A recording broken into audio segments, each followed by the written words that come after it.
Mhm.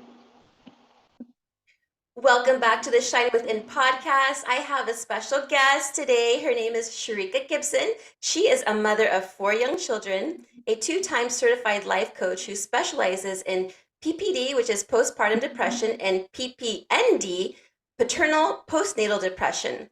Sharika is a content creator known for her catchy reels title, Repeat After Me. She is a co-author of the #1 Amazon best-selling author, Dear Superwoman. She loves the Lord Jesus Christ and is currently writing another book. Sharika is also the CEO and founder of the nonprofit ministry Love Letters for the Lost. Sharika, I am so happy you are here today. Thank you so much for joining me. Thank you. Thank you for having me. Of course. Yes, we were just talking earlier about, how the enemy likes to come sometimes when we're trying to do some powerful things here so we can give the message across to a lot of people. I want to hear.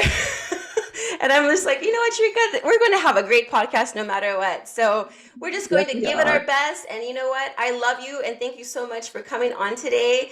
And I just wanted to talk and like learn about you because you are Okay. doing some amazing things. And I just want to know a little bit about your background and Okay. how you became a coach and how you became a follower of Jesus. Okay.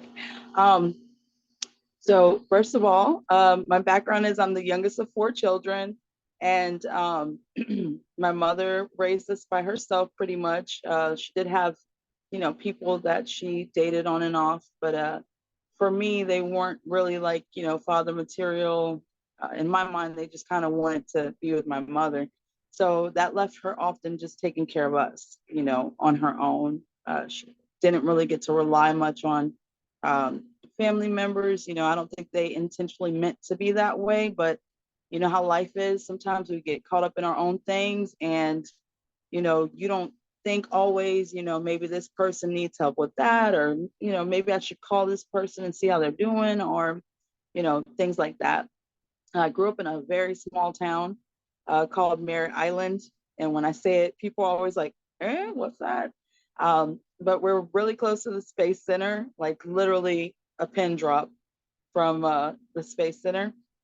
And you know, I did grow up seeing a lot of craziness in my house. I won't get into that. We'll save it for the book. But I always knew that I wanted better for my life. And I always knew in the back of my mind, like this wasn't going to be it for me. But like you said, with the enemy, he plays with your mind. And I went through a lot of warfare, and I didn't even know that I was going through warfare at that time. I love the Lord, but I did not feel worthy of him. So even though looking back now, there was so many signs that he was trying to get me and he was reaching for me and just loving me. Um, I was so stuck in my own thought processes about, being a failure, not being good enough, like who would really want to deal with me type of attitude, that I often got into relationships that were not meaningful. Sometimes you pour all of yourself into people and you love them and they don't really love you back the way you think they are. And very toxic, unhealthy situations.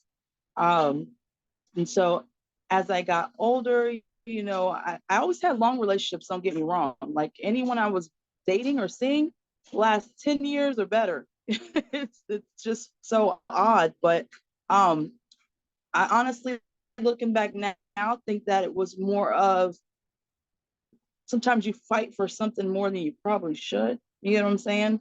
And so instead of letting things go, I would say, hey, we can do this. Let's give it another go. There was that life coach in me. And they would, work it out with me.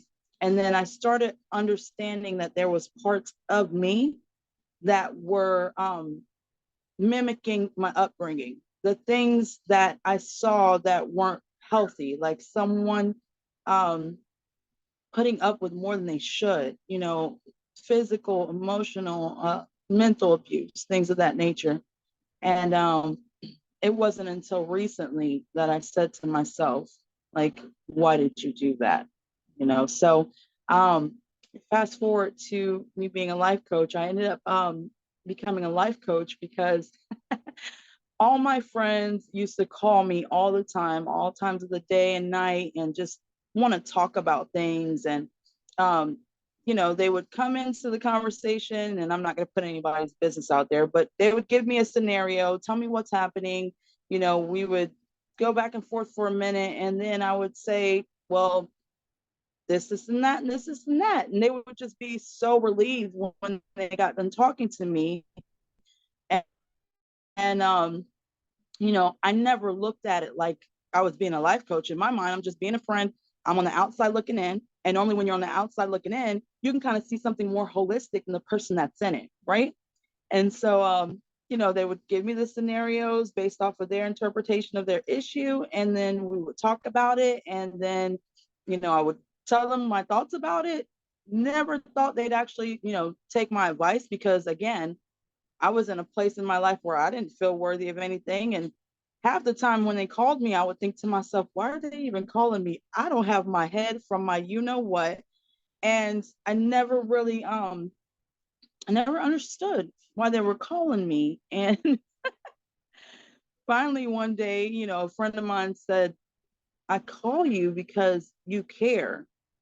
And when you give the advice that you give, you don't just say something that, what was the word she said? I don't want to put anything in anybody's mouth. She said she could tell it came from my heart.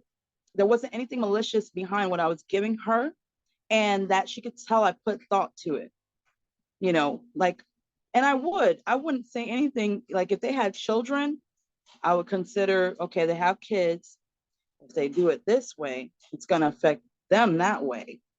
And if they don't do this, then it could affect, and because you're a life coach yourself, you overanalyze. I think that's the thing of a life coach is that we have that perspective where you kind of get, what is it, like the school web? How you got your topic and then you start branching out and all this and that.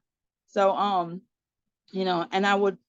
I never realized it until she dropped it in my spirit that way, that I did it that way. I had no clue, none. Just literally wanted to make sure that if I put something into the world, that it was going to not hurt someone, if that makes sense. Yes, that And totally makes sense.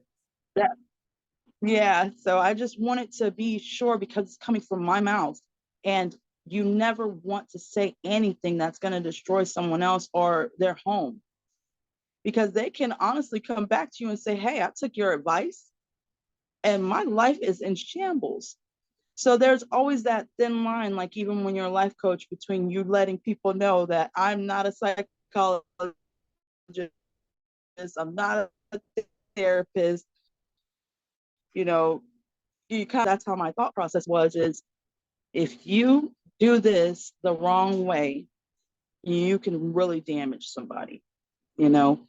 And that was always my fear.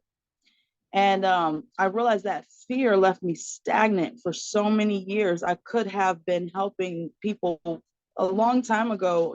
I could have probably already stepped into a certain place. But as we know, God does everything on his time. And even when we make mistakes, he'll turn those mistakes into greatness. So um, for all I know, everything that's happening was meant to happen this way, because every day is a learning process. So you never really know.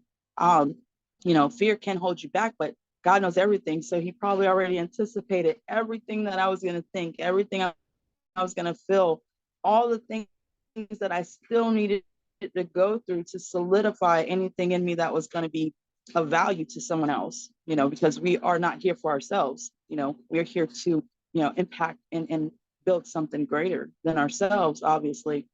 And I remember as a little girl, I used to pray, and this is crazy. I think I was like from 6 and up. I don't know why I did this. And that just goes to show where your mindset is when you're. But I used to sit in my bed and say, God, please let me be able to help people. And then as I got older, it was, God, please let me be able to impact millions of people. And then I started just got like higher from there. I did not know why I was feeling like that, but I always wanted to like really help people. And then when I had my children, it was like, God, please let me impact my children to create a legacy and a dynasty that just transcends time. You know what I mean? To where if there is any imprint of me on this earth, that it is good and that it is positive and that my children, move it forward. And but the one thing that never changed was I wanted to impact people always. That was always my thing. So, and how I became a life coach is one day I was just got off the phone with a friend of mine, and my then husband looked at me. He's like, and I'm looking at him like, what? And he's like, you take so much time from your family to minister to these people. And he didn't use the word minister, but I know that that's what that was at the time. He was Right. more like, you keep talking to these people and helping them with their problems. And, people get paid for this. And for me, it was never about the money. It was, you feel good in your heart. Let's Mm. just be honest. Yeah. Um, helping people just is such a wonderful feeling. And when you're a selfless person, that's the most selfish you're gonna be, is that heart just like, oh, that's so wonderful. I did something, you know what I mean? Like I actually did something for somebody. And so for me, that was my selfish moment. I was like, hey, they left off the phone smiling and they're all happy. And I'm like, that's awesome. But he was looking at me like, girlfriend, I'm gonna need you to go and and I was doing all the classes, I was stepping out on fear. I was doing the Grant Cardone and I was doing, all these different programs. Like I knew that I was supposed to make an impact, but to be honest with you, I had no clue where I was going with any of it. I was just like, felt led that I needed to help people. And basically when I want to say 27, I was going through a situation. I was married at that time and before I had any kids. And when I was probably about 14 years old, I was diagnosed with these fibroid tumors. And basically, when I had these tumors, I used to bleed excessively. I don't know if I could say that on Oh, you air, can but say whatever you like. Yeah, I'm familiar with those. Yeah. yeah, and I would bleed so much I didn't understand it. And even I had moved out on my own at 14, and that's a whole nother story. Mhm. But I moved out on my own and moved in with a boyfriend at that time. And I was constantly having abnormal bleeding. And so I went to, a doctor, obviously, and he was like, oh, you have fibroids. And I was like, what is that? And he was like, well, you'll probably never be able to have children. Mhm. Now I was young, so for me it was like, yay, because I was in Oh, my party. that's right. No, seriously, Yeah, I'm that's just right. being You're honest. 14, I right? was just, yeah, I was I love 14. I it. was You like, were like, yay, you know what okay. I'm saying? I had dropped out of school, and I was like, this is good. I just want to do me, and I wasn't really thinking beyond anything else. And so, as time started going on, to be honest with you, like just having interactions, sexually was painful. Everything hurt. Uh, and then you start getting into that age where you're like, okay, what's next for me? Mhm. I've wasted so much time doing this and doing that and not doing what I know is in me to do. Uh, what are you doing? Mhm. Yeah. You're just literally existing right now. And I think I was in my 20, I just turned 20. And I started seeing people getting married. I started seeing people having a life. And I started thinking to myself, well, that does kind of suck that I can't have kids, and I wonder if I'd be able to raise, someone better than me, you know, somebody that would be able to actually finish something, someone that could actually, love life. Could I give someone, happiness, and these different things just started like looming through my mind. And I just was like, eh, I don't like being here. And so I decided that I was going to take my 20-year-old self going on 21. And after being with this person, because I was still with the same guy Mm-hmm. from 14 up, going on Oh, almost 10 wow. years. And I was like, I hopped on an airplane and moved to Washington, D.C. Oh, It's out the wow. blue. Yeah. And of course, there was a whole bunch of other stuff that happened in between there. But, I've never felt the need to stay somewhere. I've always wanted to travel. So I took every little dime that I had. And I had a family member living out there, and she had been trying to get me to go out there. She's like, she would come to visit, come with me, and always. And I would just be like, girl, I can't go with you. But one day we got off the phone and I said, you know what? I'm tired of being afraid. I'm out of here because I knew the town that I was in, the chances of people actually becoming anything or excelling or exceeding was very slim. So I was like, I'm just gonna do it. And I took one suitcase and I hopped on a plane and went to Washington, D.C. Of course, ended things with the person I was with. We thought we could work it out long distance. Things did not work out at all. And I ended up meeting my first children's dad, the person I was married to. And now, fast forward to what I was saying earlier. I get out there, and life is a little crazy, but I kid you not, I'm telling you, God was with me. I just didn't realize it. I used to just walk around and go to stores, and I always found money. And what's the weirdest thing? Always found money. Nice. And I was just like, what is going on? Sorry. Can we hold on for a second? Yeah, yeah, I can totally edit this out. No worry.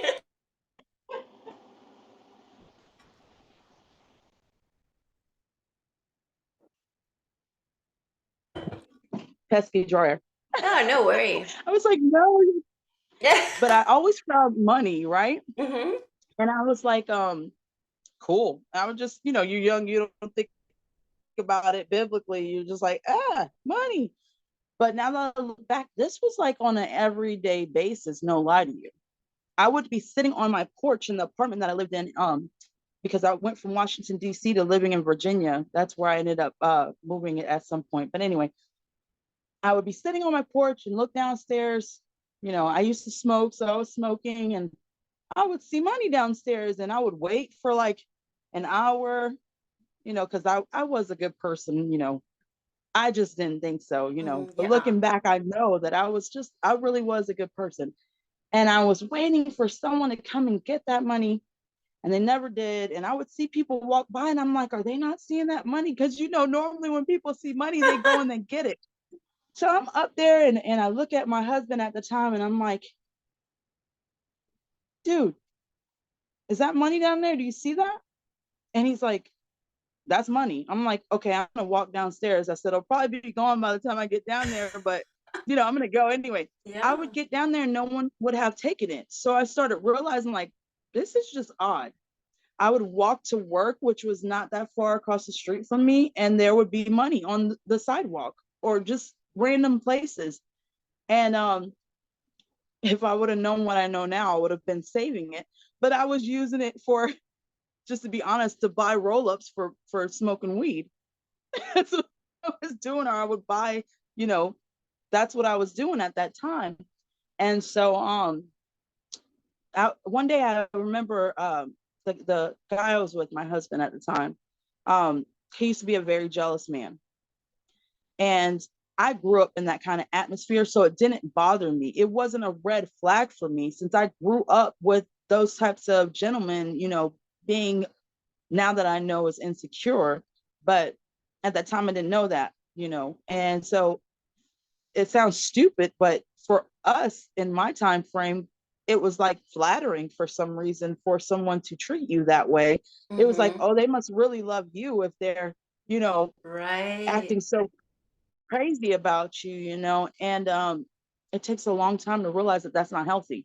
So when he Right. would get upset or whatever, I'd be like, you're so silly, oh, and I would be just naive, you know um kind of like rewarding the behavior by hugging him and kissing him and, you know, like glorifying it in a way. And one day the altercation got so bad that the night before, my head was put through a mirror, and the glass stabbed me in my head, and I was bleeding so bad that I had to go to hospital, but I didn't have any vehicle. I didn't have any family. My cousin that was in Washington, D.C. was, you know, it was one of those situations where we were in good terms, but I was hiding Mm-hmm. a lot of what I was going through because it was shameful. You know, why are you allowing that? You know, so, you know, I walked to this bus stop. I had on a white shirt that had turned completely pink by this time. I'm sitting at that bus stop and I'm thinking to myself, how did you get here? You know, and the next day after, you know, getting seen by a doctor and all that, I said, I'm going back to Florida. I'm not staying here. So I went back and, you know, I remember I was feeling kind of weird. And I spoke to my cousin and I called her and I told her I'm going back to Florida. And she's like, what do you mean you're going back to Florida? I was like, girl, I'm going back to Florida. I can't deal with this. And I said, I feel really weird though. I'm not gonna lie to you. Like my chest hurts and, you know, my body's aching. And she was like, girl, you're pregnant. Right. And I said, no, I'm not.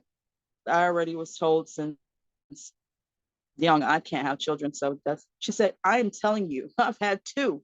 If these are hurting, you are pregnant. And I was like, no, I'm good. That's all right. I said, I'm going to pack my stuff. I need to get out of here. I'll call you later. Mm-hmm. So I started packing my stuff and I sit there for a minute and I realized I haven't had my you know what in Mm-hmm. quite some time. So I start going back into my stuff and I'm like, okay, we're going on like 2 months. Oh. So I go to the doctor, you know, up the way. I scheduled the appointment for the next morning and I go up the doctor and it was a woman, which kind of shocked me for what I'm going to tell you. I went to her and, you know, I told her, you know, people are telling me I'm pregnant. I know I can't have any kids. I have fibroids, da, da, da, da, and they were huge. You know, they weren't small. And she goes, well, you know, we'll go ahead and get you a test. So I took the test.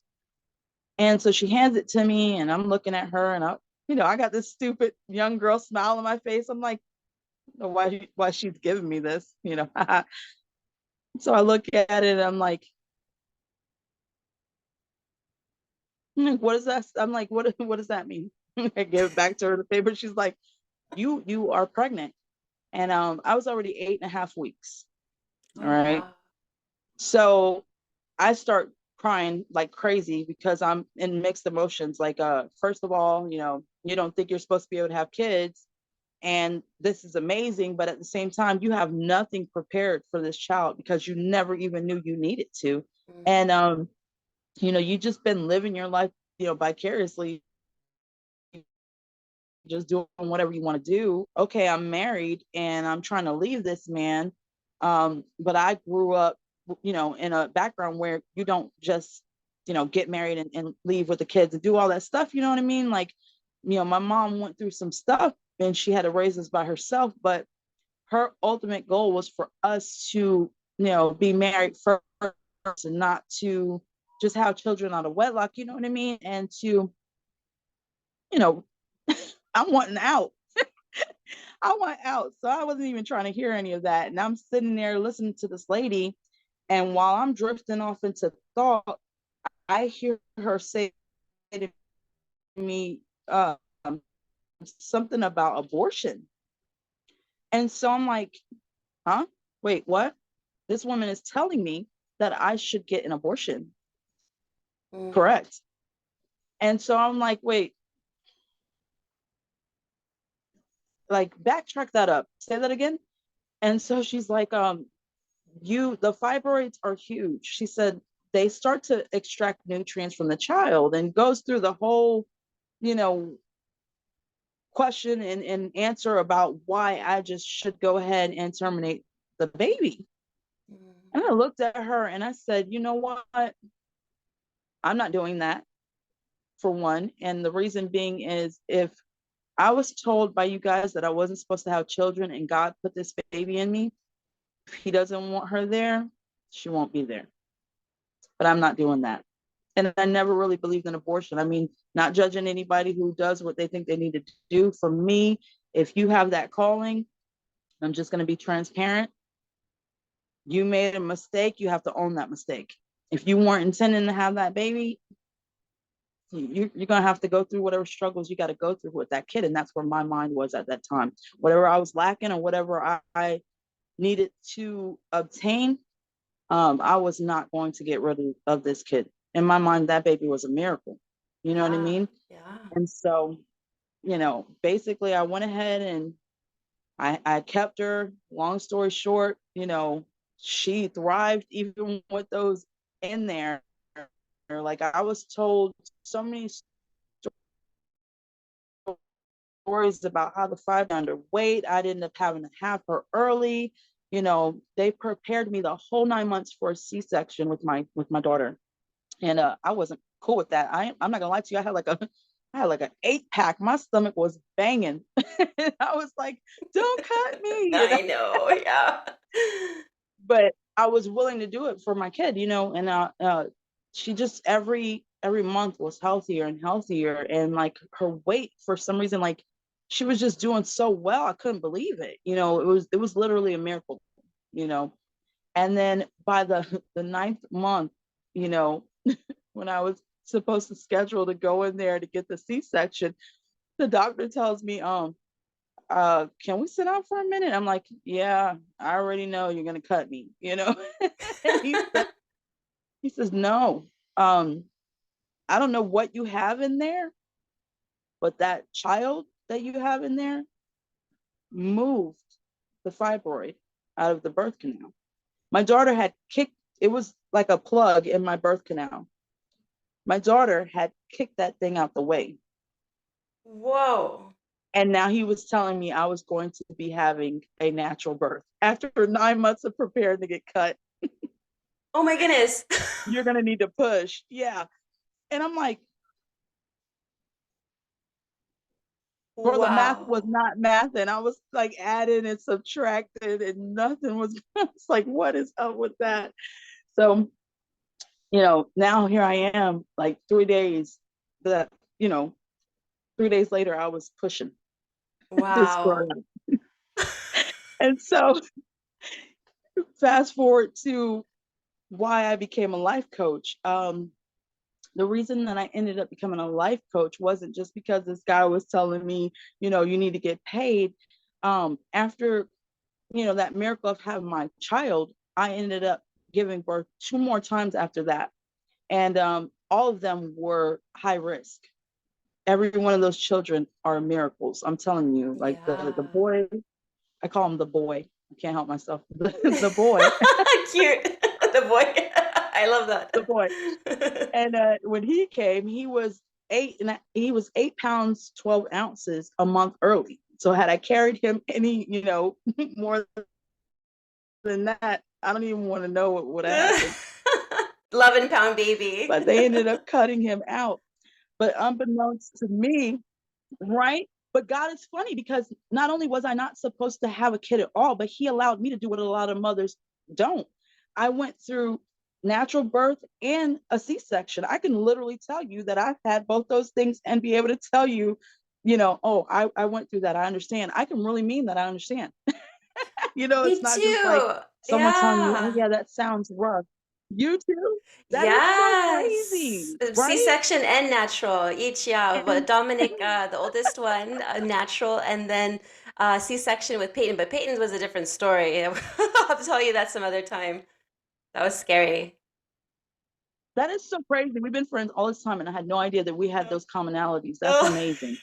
right? That is so, we have got to really sit down and talk about that. That is so cool, man. A lot of people can't say that. That is so like, it's so important, especially when some women are like not ready to deal with certain things. Like, you can Mhm. actually physically say, hey, I understand you. This is what it is.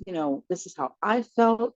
I don't know what you're going through. This is what I'm going through. You know what I'm saying? That's so Yes. beautiful to me. And at that time, and honestly, in this moment that I'm talking to you, that I realized how impactful that really is, because it doesn't seem like much when you're going through it. But in this moment that I'm talking to you, I'm like, that's so profound, because not everybody has those experiences. It's either one or the other. My mom had all C-sections.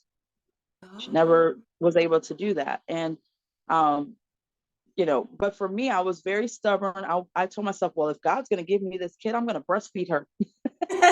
Yeah. That's a whole nother beast. So, I went through so much. I caught mastitis. I mean, I should have quit, but I'm just not a quitter. Yeah. And even though I had the clogs, and I had where my boobs were being ripped up, like I was bleeding, and I was just like, what am I doing? And my family was just like, girl, give up. I Those was like, oh hurt. no. Mastitis hurts. Man, it's like you get fever also, and you get nauseous, and you have these Absolutely. ducts that are clogged, and you're just trying to get Yeah. put warm compress on your chest. And I've had it too. It hurts. Well, I was dumb. You probably went and actually talked to somebody. I'm a stubborn heifer at the same time, excuse my language. Oh, no, no, But I'm totally. stubborn. And I was like, oh, I'm gonna get through this. It's all right. And I tried to do people were telling me, rub it out, rub it out. But I'm I'm just not that type of person. Like, I'm like, I'm gonna beat this. Well, I ended up having to go to the hospital. I almost died. I almost killed myself. I had the Yes. big, thick blue veins throughout my arms. And I remember Oh. I had this really bad fever, and my mom came in the room and she's like, you don't look good, and your veins are like crazy. And I'm like, I'm good. I'm not gonna lie to you. I was like, You're like, I I'm can do good. this.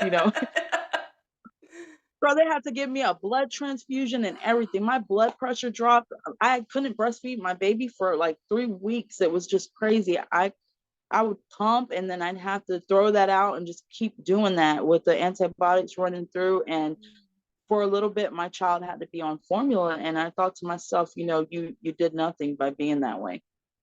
You accomplished nothing. You know, that's a whole nother story. But um, as far as the life coaching goes, though, unbeknownst to me, when I had my first kid, I think it was my third month, I had that stubbornness came through again. And you know, I knew something was off about me. I didn't have a luster. I was always very energetic, and I joked a lot. And I found myself by this time I had rekindled things with my husband. That the one I ended up leaving him, and it's so much goes there. But anyway, um, All relationships like that. but I had left him initially after I had her, and I came to Florida. Well, he ended up coming down with me here eventually. And so I started noticing that, I didn't want to be touched. I just wanted to sleep, but I never could sleep. Um, again, I did not have a lot of support. Nobody really understood, because no one in my family breastfed. So I don't think that they intended to, but I think the problem was they didn't understand like how taxing that is on the body, and how much it really, you need some sleep, man. You really do. And they would come in and get the little one, but it would be like maybe an hour or two, and then they were bringing her back in, and for feeding. And I'm really in my mind like, I don't want her in here. And then I was struggling with that thought process of, gosh, I always, you wanted this, and now God gave it to me, and now I don't even want to deal with her. Like, I was going through so many different emotions. So I finally went to go and see the doctor who delivered her. And I think she was like 3 months. And he looked at me, and I told him what was going on. I was like, sometimes I look at her, I don't want to deal with her. And this is just being transparent. It hurts me now to think about it. But you can't be dishonest about what you're going through. Because if you are dishonest about what you're going through, a lot of women, the reason they don't seek the help that they need is because they're afraid that someone's going to take their kid, or they're afraid that what they're going through, they might be really crazy, but you're not. And luckily for me, I knew this wasn't me. I knew everything I was experiencing was not even close to who I am.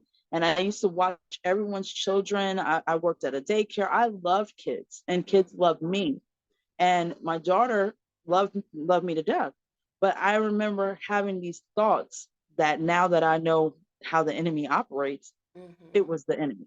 You know what I Mm-hmm. mean? Trying to get me playing on what I was already feeling and trying to maximize that to a point that it shouldn't have been. But anywho, um, back then I was just like thinking about hurting her, you know, and not just her myself. And I'm like, why am I going through this? What's happening? Like to the point where I thought maybe I shouldn't have her, you know. Mm-hmm. And there were so many more things than that. I was always arguing with my spouse, you know, he didn't understand me, he doesn't try to understand me. I mean, it was just a whole lot of that going on. Mm-hmm. So, you know, beyond that, I realized after the doctor told me that you have postpartum depression, you know, this is what you're going through. And so I'm like, I don't even know what that is, you know. And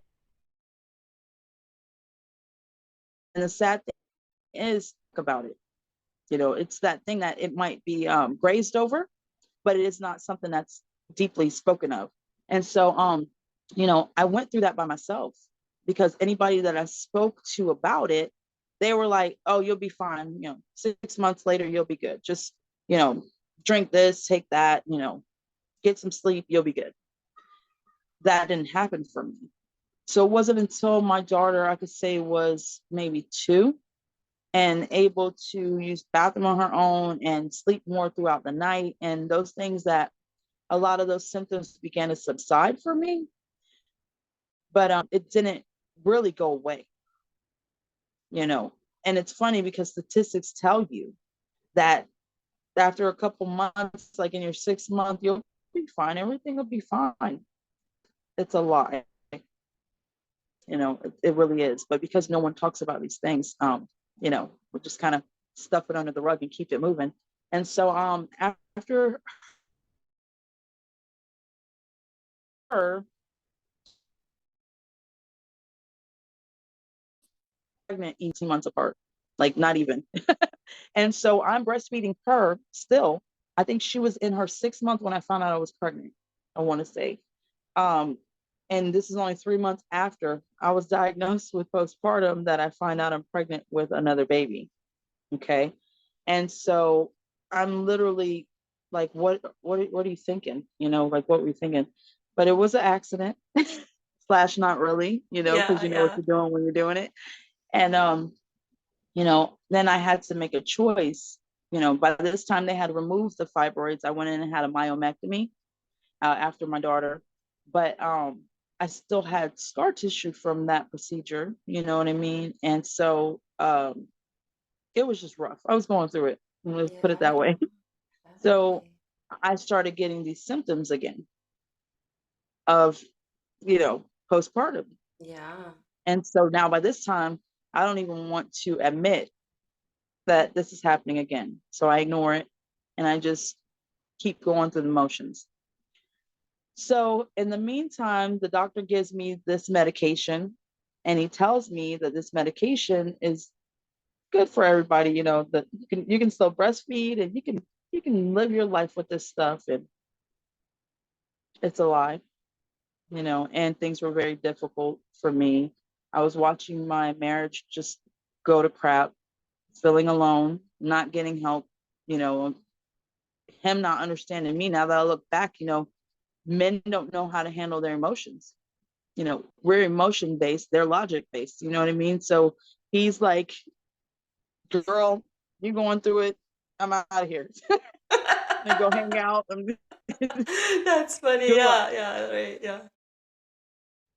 And you know, and he's like, yeah, well, I'm gonna give her herself together. And really it doesn't work that way, you know. But either way, I go through all of those pregnancies, those 3 pregnancies with postpartum. You know, my fourth one, I didn't have it, but by this time I had a system. I knew exactly what I needed to do. I knew exactly, you know, how I was supposed to survive. I knew exactly what to do. And this was without the medication anymore. I had gotten to a point where I was like, I am not taking this medicine.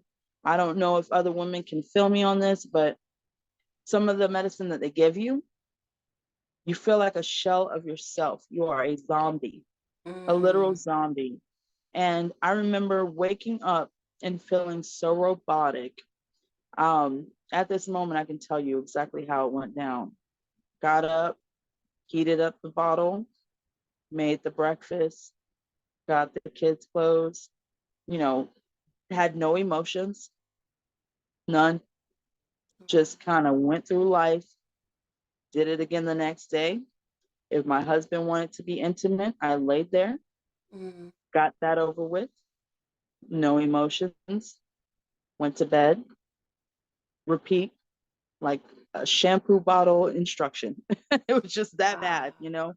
And just dealt with it because I was like, this is what they do for us. So it must be okay because other women have survived this. And you never hear of the horror stories of the ones who didn't, Mhm. you know? So like I was saying, this guy's telling me, you're helping all these people, you're doing all this and that, you may as well get paid for it. So I start going to the Grant Cardone things and I'm like, okay, if I'm going to be a life coach, I need to find out, how this works. How does this work? Right, right. Then they start hitting me with, you need a niche. And I'm like, a what? I can't just holistically help people. Like they can't just call me like my homegirl's been doing and I give them some good advice and then move on with themselves. I'm like, this is not cool. So, I'm taking all these classes and I'm doing all these like emotional intelligence things. And I'm like, you know, this burns, I'm like, I naturally know how to help people. Like, why am I doing all this? And then you start realizing that you need to because you're not all fixed in here. And there's a whole lot going on that, you know, you can maybe give someone advice with, but you can't really guide them through. You know what I mean? And you start realizing like just sitting on the phone with someone for 15 minutes and giving them a holistic, what's the word I want to say? It's a process. You don't want to just tell someone go do this and have a good day because that's what the doctors did to me. Sorry, I had an unwanted visitor in my face. But you don't want to do like the doctors do and just diagnose you with something and send you on your way. You get what I'm saying? And you want to make sure that when that person goes out into the world, that not only do they understand that there are steps to it, but there's a way for it to be gone Mhm. completely and that they can move on with life. And if they have another kid or if they decide to expand, their home, that this is something that can actually last. So as I'm going through all of these things, they keep hitting me with what's your niche? And I'm like, I'm just a life coach. I can't tell you how many of these people probably got frustrated with me. I'm not gonna lie to you. I did who is it? Christina Jandali. I'm sure you guys have seen her on there. I've done what's her name? The Doers Way. Uh I'm trying to remember her name. I don't remember. She was Grace something. I'm sorry, lady, if you watch this, I apologize. She was cool, but mostly her assistants handled it. I didn't really interact with her personally, but they they they're called the doer circle, you know what I mean? And they used to tell me what's your niche? What is your niche? And um no offense to them, but then you start noticing people start taking your ideas and they start kind of using it for themselves. And I was just like, I went through that a lot.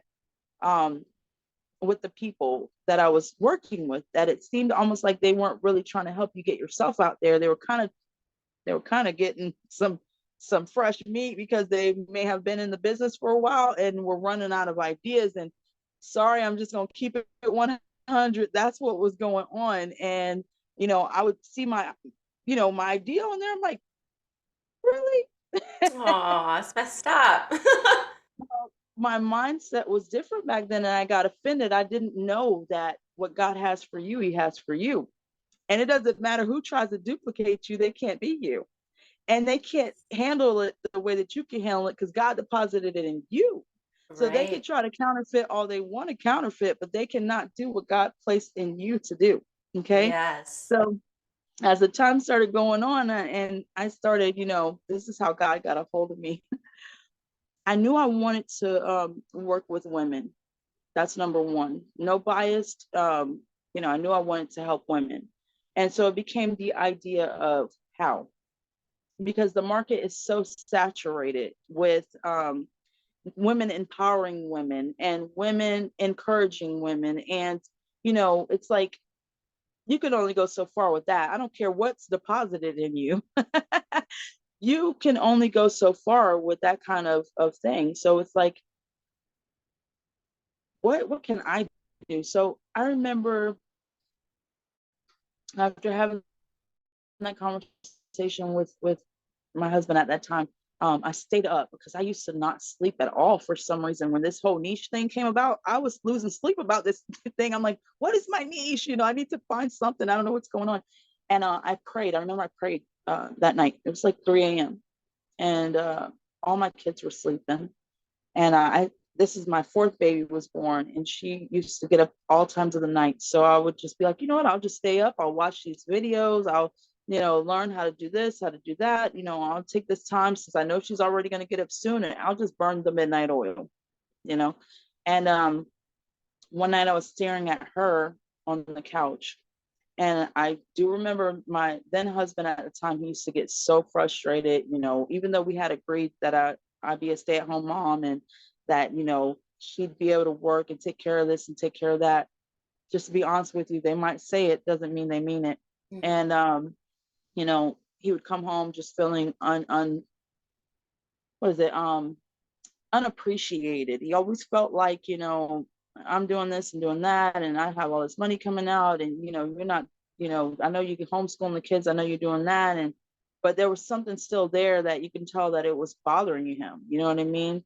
So it just made me depressed because I knew that I cared enough about him to figure something out, you know, but I also knew that we had the kids at home and I was, still taking care of them from home. And, you know, so in the meantime, that's how I met you. I started doing New Age and Yeah. Wellness 360.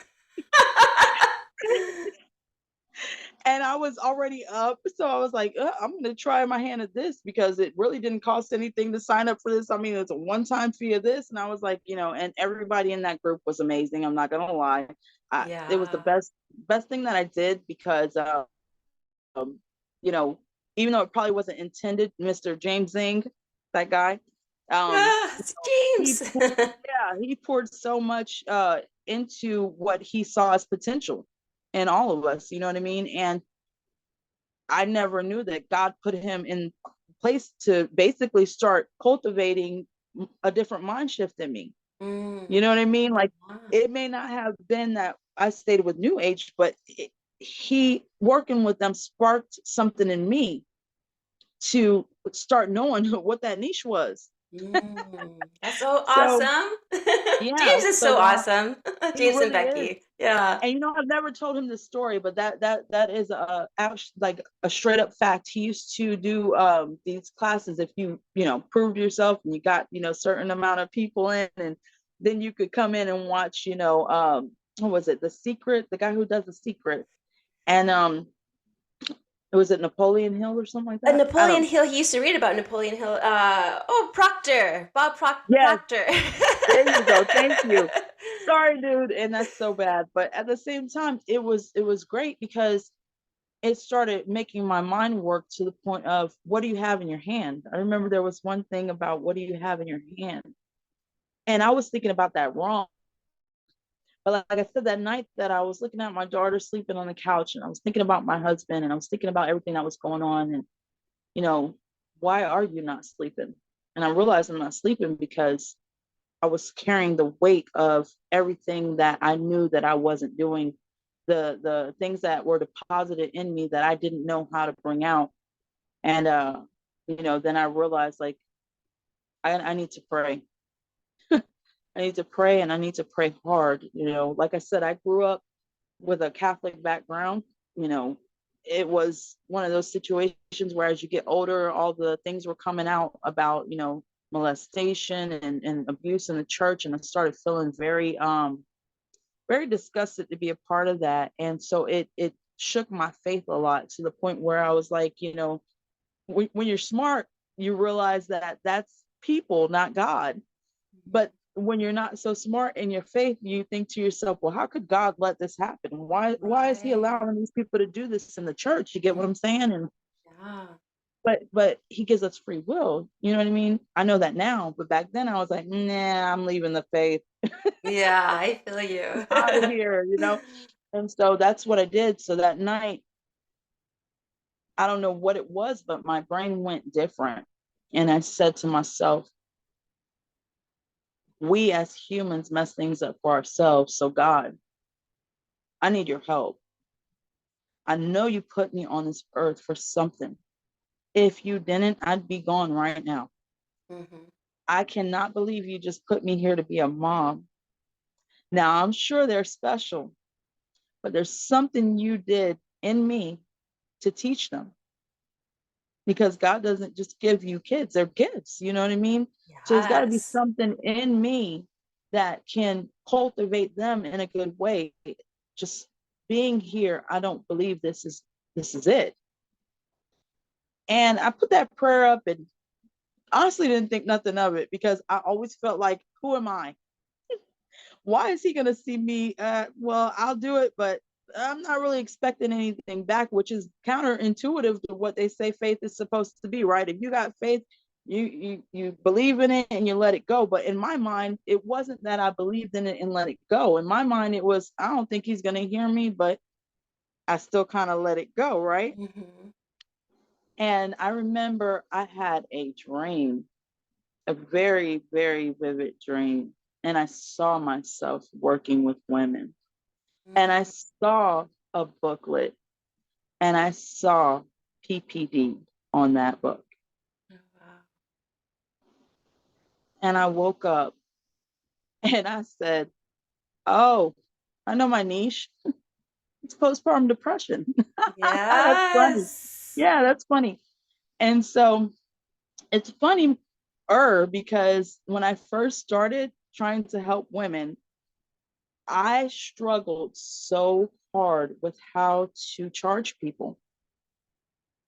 It was one of those things that, because I never really have ever done anything for monetary gain, in my mind, it was always just, I want to help people. Hmm. And I remember growing up in a background where we couldn't afford much, and so with that being said, I was like, I want to help the people that can't get help, because those are the ones that are in danger, right? People that have money, you could pay all types of therapists. You can, afford to do whatever you pretty much want. When you have money, you have choices, and the money and that couldn't get the resources, they need me. Honey, when I tell you, I started advertising my services for free and no one came. No one came. And I didn't understand this, because I'm like, they would always say, no, no, thanks. And oh, no, I'm good. I mean, I had postpartum, but I really, I'm over it now. And well, I still have symptoms, and so I was like, Lord, what what's going on? And he didn't place it on my heart to charge either. So I really wasn't understanding what was going on. And one day I had this young lady, it's the weirdest thing. I'm at my house and I had told somebody in the neighborhood where I was living, where we had our house, that I worked with women with postpartum. So if you, meet anybody, let me know. And she was like, that's so weird, because that's such a thing, And I was low key sending out messengers to people, if you know anybody that needs, help with this, let me know. And I had this lady that I grew up with. Her name was Maria. I'm gonna call her whole name out, Maria Ziegler.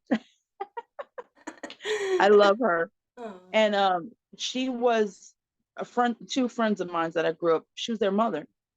And when I sent her this thing, she replied back to me and she said, nobody speaks about this. It's not really a thing. And most people would have been offended, like, how dare this woman, I was actually grateful, because all this time I'm sitting here thinking, like, what's wrong with me? It must be me, because we go through times when you think you're just being rejected, period. Like, I don't know what, you smell, you're like, what's going on with me? You know what I'm Right. saying? And it took her braveness and boldness just to say, this is not a thing. You know what I mean? Like, what are you talking about? Like, stop sending me this. I love you, but no. And I was like, it is a thing. And she was like, and what's your basis? I said, I am the basis. It is me. I went through this. And so we got into a real deep conversation about this. And I explained to her what I was going through. And do you not know? She said to me, oh, she had been going through it when she had given birth to her two daughters. Oh, wow. And this is so much more prevalent than we ever thought. So now I realized I was on to something. Like, this is really literally that taboo thing. Like, when this reminded me of when, you grow up in those houses where certain things happen and they're like, what goes on in this house stays in this house. You know what I mean? And Mm-hmm. I realized that this is that type of subject. Like, this is crazy. So I made it my mission to just stop even reaching out to people and start really honing in on this and studying and getting my statistics.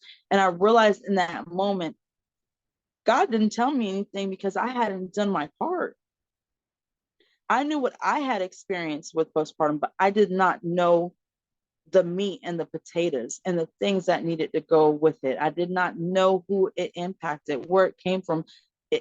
It took me years to really understand what this was, and not just from a personal point of view, but from a holistic point of view. And in that study, like you were saying with the PPND, that is actually fathers. I have learned so much about this disease that I realize now that it does not just affect women, it affects men.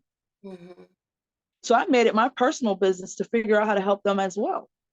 That's Okay. awesome. Because, you know, it's so deep, but I won't lie to you. In the years that I've taken to research this and go through all that I went through, I mean, it was not easy.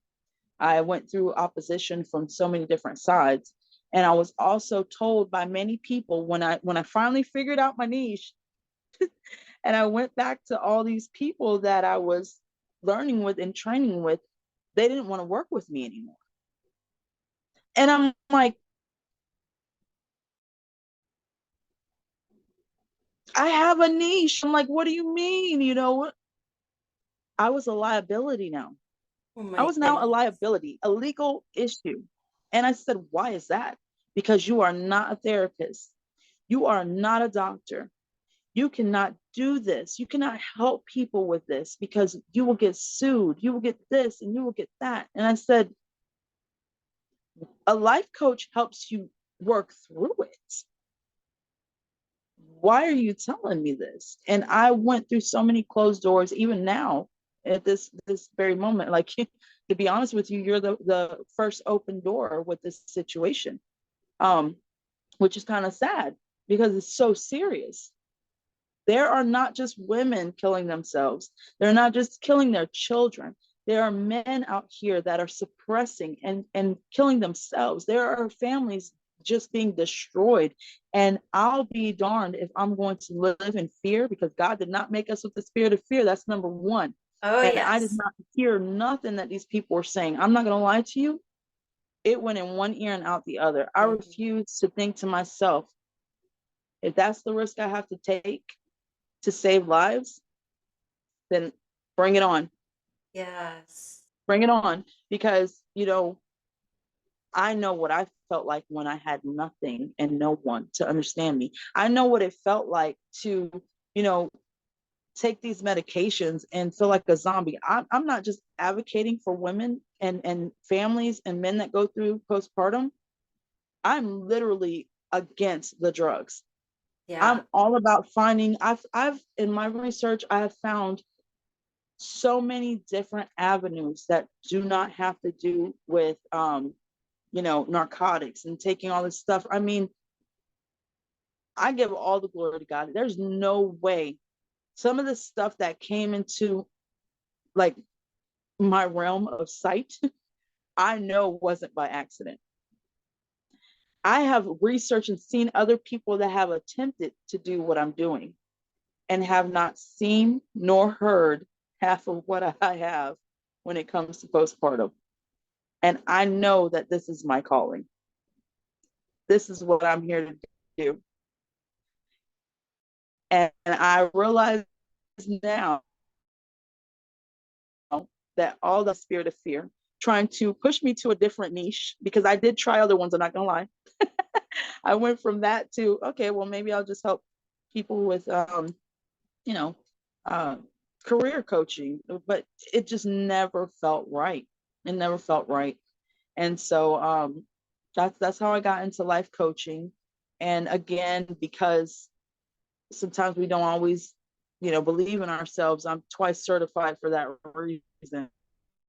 Because when I first took the first test, I was like, well, you are kind of dealing with people's lives, man. You might want to take that test again and make sure you passed it. And I did really well. But then I turned around and took it again. I was like, let me make sure. And I went to a whole different college. I didn't even take it with the same place. I went somewhere else and got recertified just to be sure that I knew what I knew. More for like I said, when you people trying to minimize you, or you minimize yourself, you agree with what's being said to you, you intake the things, um you'll do silly things like that, get twice certified. That's great. And So that's the path that you needed to go, and thank you so much, by the way, for your story. I totally, you are such an inspiration, and I am so blessed to know you. And I didn't even know you had gone through that. Now, I yeah, personally did not go through postpartum depression, but I did have like what is called the case of the baby blues, where I just felt baby like blues. so sad, and I was at the hospital. I didn't want anyone touching my baby. I didn't want the nurses to take him away. I was like, I was like so paranoid something was going to happen to him. Some nurse was talking to me about, oh, you got to be careful with SIDS. I'm like, what SIDS? And all this stuff. And then she put this fear in me, and I was just like all messed up in my head. And I can't imagine what it'd be like to go through that for so long, though. How devastating Yeah, that would be. And then to have those thoughts like, this is not me. I don't want to hurt my child. I don't want to hurt myself. But what's going on? My husband's not, reciprocating properly to how I am. And it's just, it's horrible. But I'm so happy yeah, that you've overcome it and now can help people, because I don't think I've ever heard of a coach like that, and that's amazing. I yeah, love that, and your story is beautiful, and I totally agree. We have to go through the darkness in order for us to see the light, and God yeah, has already had this planned out for us. It's like, why, Lord, did I have to go through this? So we can make such a big impact to those who need who for those who need help. So that yeah. is so awesome. But I want to also talk about this book that has come out, because I have not read it, but I want to get it. And I know Nicole, we know Nicole, she's beautiful. I love her too on there. And I guess a lot of incredible women. But can you share a little bit about this book that recently came out? Sure. And that's another moment. That was a God moment. So in the process of all of this stuff happening, I ended up having to come back to Florida. My, soon to be ex-husband, his mother was in a coma. And, I was like, we need to go back down there. We need to go be with her and, try to get her, back good, find out, how to move from here, And, we came back to Florida, and in the process of coming back here, things started getting a little crazy between us, to the point where, we were just like, unfortunately, I'm pretty sure it had to do with the enemy. I'm not going to lie to you. But sometimes when you're a believer and you're with someone that's a non-believer, they can look at you a little cuckoo cuckoo. That's the best way I can put that. And so it just ended up being that we got separated, and I was here with my 4 kids. That's currently happening. So like I told you, I'm an open book, so I'll be 100% transparent with you. But oh, Nicole came to me before I left. I was in Utah before I came back to Florida, and she told me we're going to be doing this book, and uh, I would love for you to be a part of it. I can tell you have a testimony inside of you, girlfriend. Just from us interacting, I just know that there's so much more beneath the surface. Like, I need to know. She was like, girl, join me with this book. So we're dealing with all the stuff with the sickness of the mother, and marriage on the balance, and all this stuff going on. And I was like, you know what, Nicole, I love you, I appreciate you thinking about me, but I'm just gonna let that go for now. God is funny. So fast forward to the separation and everything, and I'm sitting here and I'm literally got nothing to lose. I have no money. I'm going through all this stuff. I'm just like, my coaching business is just starting to take notice. Okay. And so I'm like, this is awesome. I got my husband, I have my kids, I'm no longer just a stay-at-home mom, things are just, this is awesome. Or life hits you like a ton of bricks, and just everything just ceased. Before it even took off, it was already dead, right? Or so I thought, right? Yeah. That's what you Yeah. think, because what you see is not really what's going on. And we don't know that God is obviously working in the background, right? But what we're looking at, it looks horrible. And so I'm sitting there one night, again, where the kids are sleeping. And this is after I made my mind up, like, I'm gonna follow you, Lord. I don't care what it looks like. I got faith. I'm looking back at the landscape of my life, and I already can see that you've been there. I can already see that you protected me from so many things. Like, there's no way that I can't acknowledge you anymore. You know what I mean? And Mhm. so I made my mind up what I was going to do, and I wasn't going to go back. I wasn't going to become Lot's wife, a pillar of salt. I'm going forward. You know what I mean? Yeah. And so, you know, but then all this stuff starts happening, and I'm like, ugh, I didn't sign up for this. What's going on, Lord? I thought you said when I follow you, like, you're gonna make things abundant, like you're gonna make my path straight. What's going on here? This is not straight, this is crooked. That's so with anyway. So I'm like, what is up with this? So now here I am out of nowhere, when I just came down here a month before, and I was a married woman with 4 kids coming to help somebody. Now I'm a separated mother, newly single with 4 children, not yet divorced, but literally alone, and haven't worked on paper in 8 years. So people are looking at that big gap, like, and the newest thing that I have is that I'm a life coach. And they're like, we don't honor that. We're not hiring you. We don't honor that. So I have literally nothing. And this is one thing I'll tell you, women. I mean, don't just be at home taking care of your kids and homeschooling and doing all those things without, I'm just going to say the truth, stash you some money, honey, because I did not know. I put money towards bills. I did what I was supposed to do. I budgeted what I was supposed to budget, and I was told by my mom, make sure you put money up. And I was like, no, everything's going to be fine. So, anyhow, um, I ended up getting in the late night. It was maybe 11:30 p.m. my time frame, and I'm back in Florida, and I'm feeling sorry for myself, sitting on the couch. My kids are sleeping. I'm sleeping on someone's couch now, and I'm like, why? Who did I kill in a past lifetime? I had to have done something horrible at some point, because this is not okay.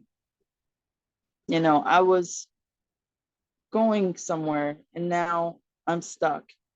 And my mind was on, maybe I didn't make the best decision of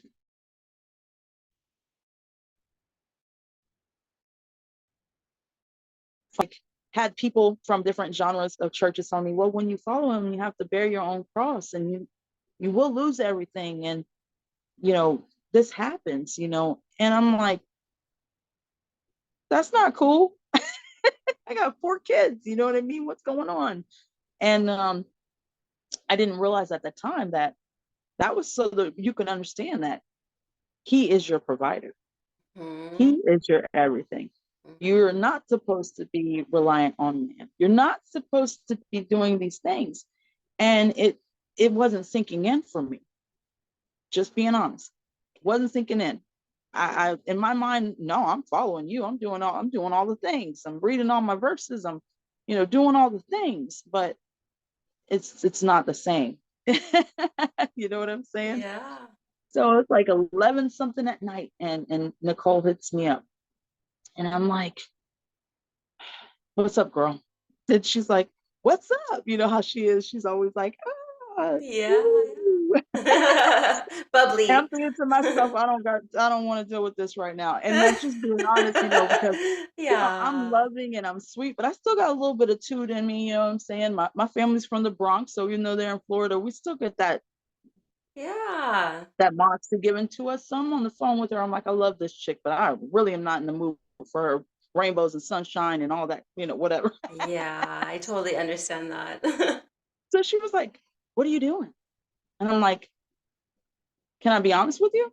She was like, yes. And I said, I am soaking in misery. I told her the truth. I am sad and I just am not in the place. And I've always been really transparent with my home girls, like not trying to be fake about it. I'm going through something, you know what I mean? And so she was like, what's happening? Talk to me. And I cried. I said, I came out here to help somebody and I'm being punished. Oh. And she's like, what are you talking about? And so, I confided in her. I'm a very personal person, as you know. I don't generally tell all my business. Look, we've known each other for 2 years, and some of the stuff, the things that you're just hearing, I'm very personal. You know what I mean? I don't really like to, but I'm getting to a point where I realize that those things are the things that you need to talk about because that's what creates testimonies. It helps people understand that they're not the only ones going through something. So, I Yeah. went ahead and I let her know what was happening. She said, sure you don't want to get in this book? And I laughed at her and I said, girlfriend, I just told you I have no money, $0. I can't just, because we had to pay something to get into the book. Mm-hmm. And the point of doing that was because there were so many people that were involved in this and the, you know, cost for everything. I don't know if anybody's ever had what's getting a book published, but it's a lot, you know what I mean? And so for me, it was like, well, you always go to your negative mind before you were saved. And I'm like, this lady's trying to get money off of us. And, she's the one who's going to have her name on the book. I went all there. I'm not going to lie to you. Yeah, And I was our like, minds man, do I'm not do trying to that. make you rich.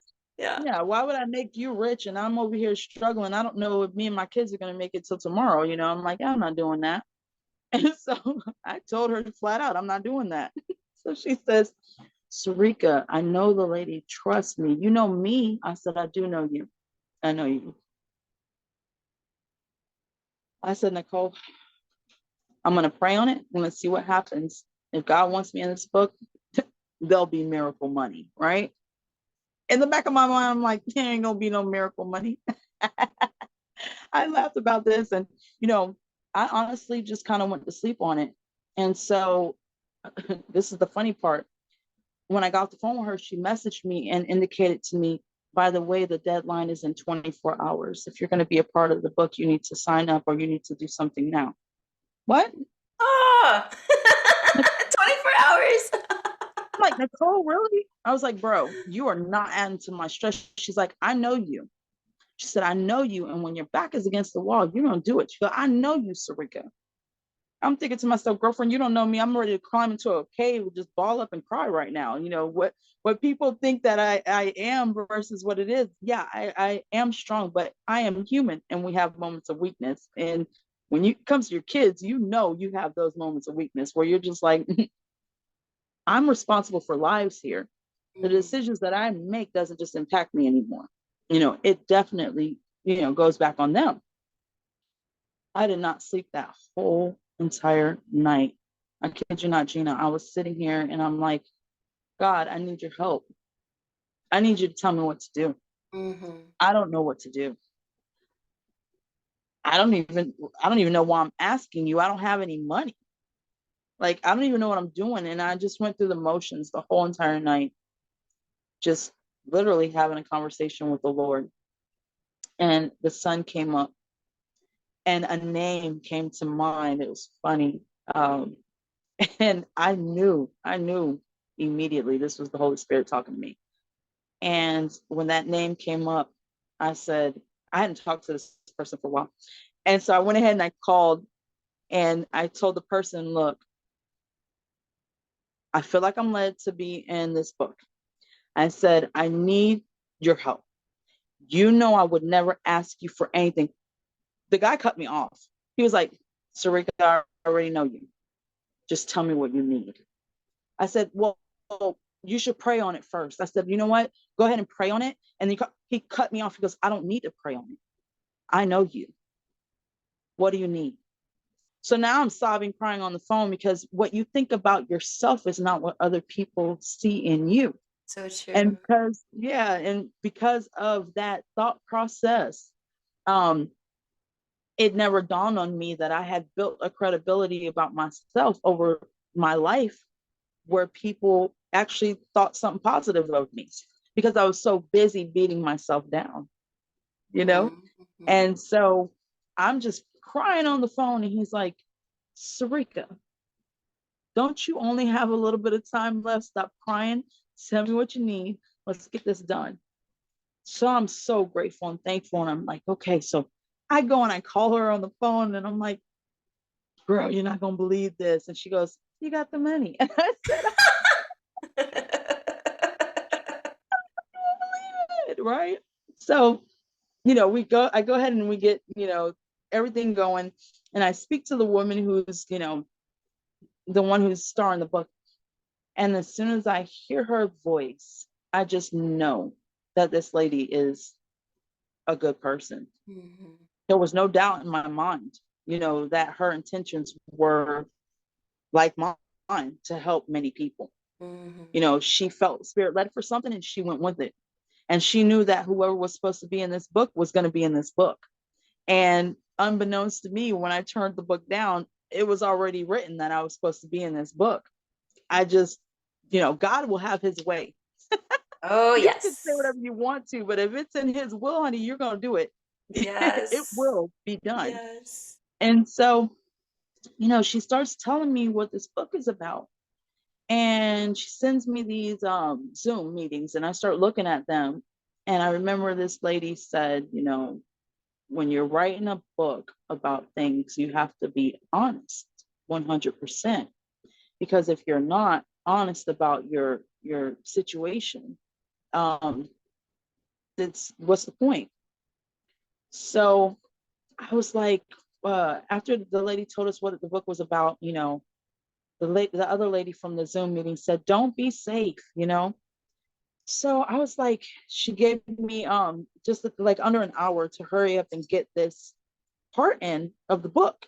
So I'm literally racing time. I got less than 24 hours to not only get signed up for this book, but now I have to hurry up and write my portion of the book. And I don't even know what I'm writing about, but also I need to watch these 45-minute Zooms so that I can catch up to what they've been going over for months. And I'm sitting here like, you know what, God, I'm going to need some help up in here because I got 4 kids still. All Yeah. right. And life is not stopping here. Mm-hmm. Okay. So I'm, they go and they play, and I'm in here with the headphones on. I'm fixing food and still trying to listen and focus in on what I'm hearing. And people say there's no such thing as multitasking. I say no. You catch what you need to catch and do what needs to be done. So initially, I was after hearing everything, I was like, oh, when I was young, really young, I was raped as a child. So I was like, oh, that's a testimony that resonates with a lot of people. A lot of kids are unfortunately victimized when they're young. So this is, I'll just tell about that and get it over with. So I wrote this whole thing I wrote it out. And I remember I called the lady and I was like, I did it. It was literally the 11th hour. It was 11:59 p.m. when I got that thing into her. You hear me? And we had till midnight, 12:01. That, Wow. yeah. So I was like, oh.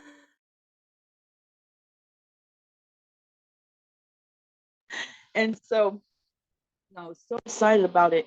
And I think it was 2 days later, she sent me a message. She goes, I'm gonna have you relook at this for me. And I'm like, oh boy, I must have really messed that up grammar wise, you know. And she goes, no, instead of missing something. And so I was like, okay, you know. And I looked at it, and there's a certain word count you're supposed to have. And I actually used this app to count the words, and it told me that it had that many words, but it was actually counting things that weren't words, like commas, Interesting. periods, and all this. And so I was short like over 100 words based off of the different periods, commas, quotations, and things of that nature that were in there. And I was like, no. Aw. So I sat here for a minute and I was like, don't worry, I'm on it. I told her I'll take care of it. I'm sitting at the table and I started getting a flash of something that I had buried really deep inside of me. And I knew right then it was God. And I heard very clearly, stop being safe. And I'm sitting here, and let me be clear. I've felt the presence of the Lord, and I know he exists because of the landscape of my life, but I never really heard so audibly something like that, to the point where I was thinking, what? What's going on here? And so finally, while I'm seeing, the thing that happened, and I'm just like, I'm not gonna lie to you, I said out loud, I'm not sharing that. I'm not doing that. I told the Lord out loud, I'm not doing that. And it's almost like this weight on you when you are supposed to do something and you're being disobedient, and it's not going to come off you until you do what you're supposed to do. And so finally, for some reason I felt deep in my soul like, this is not about you. This is not about you. It's not about your comfort level. It has nothing to do with you. It has to do with the ones that you're going to save. You have to do this. And so it was the weirdest thing. I wrote this thing in under 10 minutes. Wow. Under 10 minutes. And I just submitted it. I didn't look at it. I didn't edit it. I didn't do anything with it. I did nothing. I literally handed the I called the lady first. I got ahead of myself. I called her first. She sent me a new app that she used for the word count. I submitted the words into there. It said 351 on there, and I sent that thing out to her. And I told her, I'm really embarrassed about this story. My family, no one knows about this. My husband, nobody. I've never spoke this to anybody in my life. Wow. I said, so I don't want to read it. I honestly didn't even want to look at it again, because it was that painful. Mm. And so she ended up calling me a couple days later, and it was the most silent call. She was just quiet. And she said, I couldn't even edit it. I said, what do you mean? She goes, I couldn't edit it. There was nothing wrong with it. I knew I didn't write it. I'm just going to Wow. be transparent. I knew that it was the Holy Spirit that wrote that for me, because I prayed before I even touched that paper to empty me of me. This needs to be all of you, because I don't want to tell this story. I don't want to tell this story. Yeah. But if you want it told, you're going to have to be the one, because I can't do it, And so when she told me she couldn't edit it, I'm like, yeah, that's because the perfect one did it. It wasn't me, because if I wrote it, you were No, gonna have to fix all types of stuff in here. You know what I'm saying? You were gonna Oh. have to fix that. There was gonna be some capital this and lowercase that. I'm telling you. And she just told me, like, it just was crazy that happened like that. She was like, I really appreciate you not being safe. And I told her, just like I told you, I didn't write that. For it. I didn't write that. It is my story. It happened to me, but I did not write that story. You know what I mean? So, but the book itself is a beautiful um, culmination of different testimonies of women and the things they've gone through. We have two gentlemen on there, and a lot of people get the misassumption that they're gay men because it says "Dear Superwoman," but they are not. They are Oh, not. I didn't put the two Yeah, together. Yeah, that's right. That's they funny. are not. They are just one gentleman actually coaches women and has this unique perspective on how he's perceived the women that he's helped, and he's just really amazing. His name is Michael. And then there's another gentleman that came on there, and he spoke his truth about something that he went through involving his mother and how he Mm. saw a woman being treated. So it's deeper than that, but I mean, it's just such a beautiful book. There's a woman on there, her name is Jimmy, and she said to me one day when we were talking, she said, I know this book is going to deliver many people. People are going to be delivered as they read this book. And I didn't understand what she meant until, I started reading in my Bible and some scriptures, and I realized she meant deliverance. Like, it's going to free so many people because they're going to realize that they are not the only ones who went through it. And going through it doesn't mean it's the end. All these people in this book are successful. Like, just me being in this book alone, it had to be God, because we're talking about doctors, people that are well established in the world. They have a good following, and these people are not me. You know what I mean? And it is such a blessing for what I was just going through. Mm. Being that I'm like, I'm gonna have to raise 4 kids by myself, and life is not where I want it to be at. I was so close to all this greatness, and then now it's like it went straight through my fingers. And you know God still made a way. He put me in the presence of people that he says, he'll do it, and in rooms that you couldn't even imagine. But did I think that it would be to that magnitude? Absolutely not. The woman who wrote the book, they call her the bag woman, because she makes money, and she knows how to coach people to make money. I mean, that is her nickname, bag woman. And I'm on a book with her. Oh, wow. That's You know what I mean? amazing. And so, yeah, it just blew my mind how just God is real. Oh Nobody my can gosh, tell it's me that he's not. beautiful. Yes. Oh, I'm gonna get this book because I'm gonna get inspired by everybody's, and I'm gonna, yeah, don't tell anybody what it says in there. And but besides, the I Holy won't. I Spirit was wrote trying to it be too. very careful. But you have it in you. The Holy Spirit is part of us. It's within us. We're all connected. It's this beautiful thing. Yep. So you did write this book, by the way. The Holy Spirit did write it with you. Because we're just a part of the Almighty, the higher power, the creator of everything. God, Jesus. And I'm Yes. so inspired by everything that you've done and your story, and it's just amazing. And is it sold on Amazon or Barnes and Nobles It or? is. It is. We actually have a website, and it's dearsuperwomanbook.com.